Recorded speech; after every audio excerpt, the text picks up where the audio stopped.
দোকানদার ভাবছিল যে সে বেঁচে থাকাকালীন তার ছেলেকে ব্যবসা শিখিয়ে যাবে। মানে ব্যবসায় অনেকটা জানা বোঝার ব্যাপার আছে তো।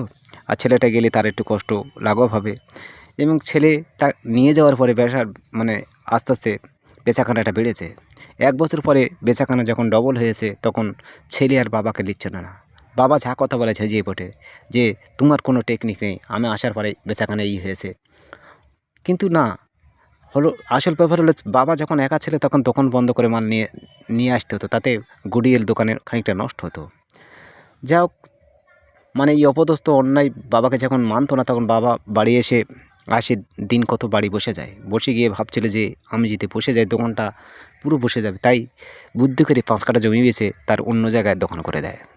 দোকান করে দিলে এখন ১০ লাখ টাকা যে দোকান পুঁজি দিয়েছিল ২ বছর পরে ২ লাখ এসে ঠেকে গিয়েছে কাঁদতে কাঁদতে পিতার কাছে এসেছে।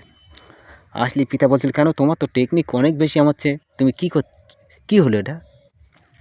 আসল ব্যাপারটা হলো ওটা না। একটা জায়গা প্রতিষ্ঠিত করতে গেলে বহু বছর লাগে। আস্তে, আস্তে মানুষ প্রতিষ্ঠিত হয়। কিন্তু সেটা তো ছেলে জানে না।